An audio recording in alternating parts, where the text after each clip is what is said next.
Hey guys, welcome back. Today we got a bit of an unexpected video. We have some merge tactics balance changes.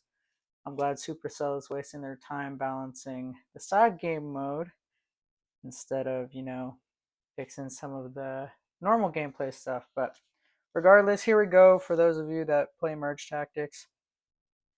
The first one is Archer Queen. Archer Queen is getting a nerf.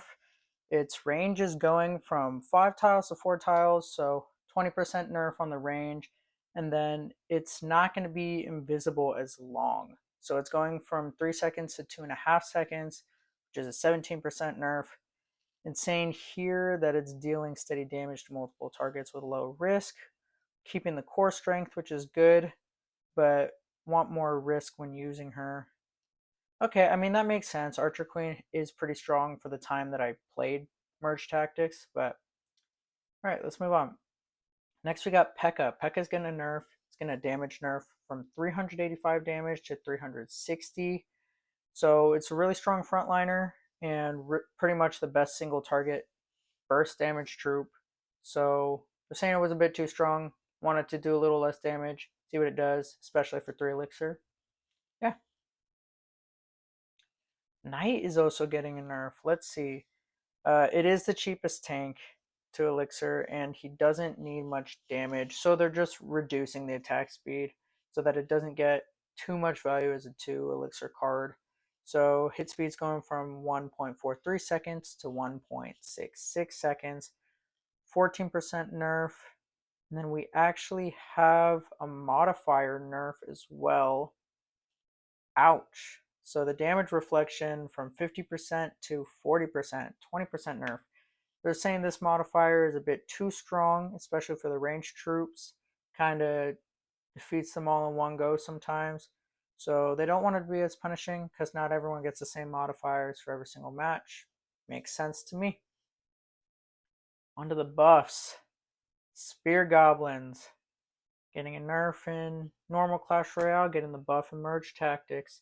So the damage is going from 132 to 156, which is an 18% buff. They're just saying he's too weak, which I agree with. I pretty much never select Spear Goblins. The only time I'm doing it is if I'm close to getting the 4 Goblins to unlock the bonus. So yeah, that's it. Bomber's also getting a buff. Damage buff, so 96 damage to 108 damage, which is going to be a 12% buff. I thought Bomber was pretty good, especially for the cost, but people are saying that skilled players spread out their troops to limit the impact, which does make sense. So the splash damage really doesn't do much. So I guess they're upping the damage just in case it's targeting only a single troop, make it a little more viable. Mega Knight. This is one I agree with because Mega Knight is awful in my opinion. Merge Tactics. It's getting a big damage buff, 42% from 73 damage to 103. Yeah, it's a good tank, but at 4 elixir, it really doesn't do too much damage. So I guess they want him to do a little more damage so that I guess people use some of the brawler abilities a little bit more. Um, yeah, I think this is a solid buff. Now the actual brawler bonus is getting a buff.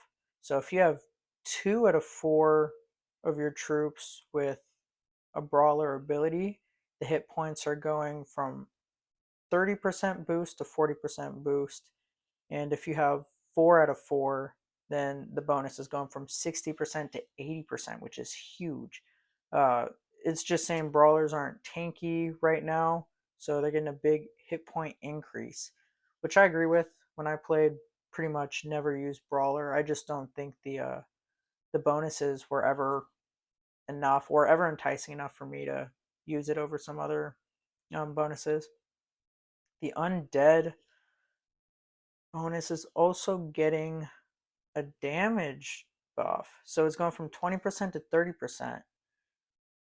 So undead troops don't start with strong burst damage, takes a while to knock out cursed enemies, which makes sense. Like the Royal Ghost was really strong, but besides that, some of the other undead type troops weren't that strong. So I like this one. I think it'll make the game a little more exciting than just choosing some of the typical traits to go with for a match.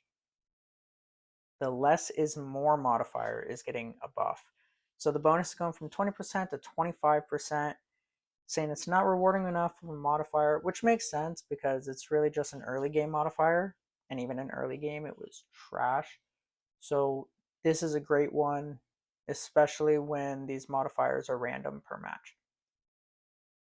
Some of the adjustments. Valkyrie is getting a hit speed buff. No, a hit speed nerf, my bad, but a damage buff. So hit speed is going to be 14% slower, damage is going to be 10% more. And they're saying Valkyrie is already balanced, but just kind of want to slow her down because she's doing a little too much damage, especially when things crowd around her. She's just defeating everything a little bit too well. So I agree with this one. Skeleton King is getting a hit speed nerf and a damage buff, just like the Valkyrie. Skeleton King's meant to embody the ultimate fantasy of power. Damage falls short compared to P.E.K.K.A. Okay, this makes sense, especially because it's a little bit more of a costly troop, and without other undead troops on the board, you're really not getting too much from the Skeleton King damage-wise, but the hit speed was a little fast, so I agree with this one. Goblin is getting a few changes, so hit speed is going down, which means it's attacking faster. The damage buff as well. Hit points is going down. So it's definitely just going to be more of an assassin troop, just sort of the glass cannon troop that does a bunch of damage in a short amount of time, but they don't want it to stay alive as long, which is great in order to balance out the damage it's going to be doing now. Juggernaut is getting quite a big adjustment. So if you have 2 out of 4 Juggernaut troops, the ally shield is getting a buff from 15% to 20%. Self shield is getting a nerf, so troops aren't going to be able to heal them or shield themselves as much, from 30% to 20%. And then if you have all 4, then the ally shield is going from 30% to 40%, which is a good buff, but the self shield is also going down. So I guess they want the Juggernauts to perform more as a team than just single troops, which I think is good. Um, Kind of prevents you from just getting 2 Juggernauts on the board, relying on all of the self HP bonuses, and then relying on getting another trait. So these are some pretty big changes. There were a lot of them. Supercell really did their work this month when they're doing balance changes. They even did a bunch to merge tactics. So let me know in the comments what you think about these balance changes, if you even play merge tactics, and what you think Supercell should do next. Please like and subscribe. It really helps me out, and I'm excited to get more content out to you guys. So thanks.